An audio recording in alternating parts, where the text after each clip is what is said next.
Tabii sorduğumuz soru da tabii ki şu minvaldeydi. Yani konseyin İkinci Dünya Savaşı'ndan sonra konsey bir amaç çerçevesinde kuruldu. Üç temel ilkesi var. Bu üç temel ilke üzerine kurulan bir kurumdan bahsediyoruz. Nedir bunlar? Demokrasi, hukuk ve insan hakları.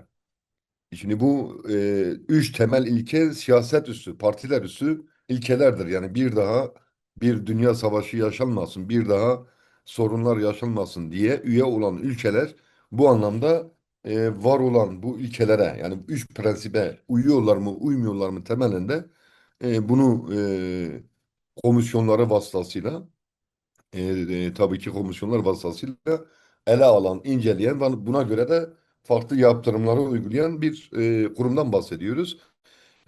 Sorunun içeriğine gelince de şunu söyledik. Yani madem bu üç tane ilke varken 2014'te verilen bu karar da ortada duruyorken ki İnsan Hakları Mahkemesi kararı da biliyorsunuz Türkiye'de de anayasaya göre de bağlayıcıdır. Uygulanması gerekir ve bağlayıcıdır.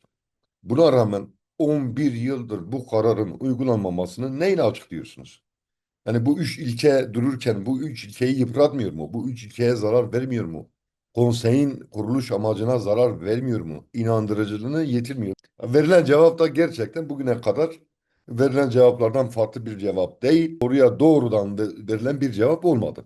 Şimdi istediğiniz tarafa çekebileceğiniz cevaplar, politik, siyasi cevaplar olduğu için net bir cevap değildi ve dediğim gibi soruyu direkt cevaplayan bir şey de değildi. Açıklama da değildi. Yani etrafında dönüldü. Sorunun etrafında dönüldü. Dediğim gibi soru açıktı, netti. Kürt halk önderiyle ilgili verilen kararla ilgiliydi.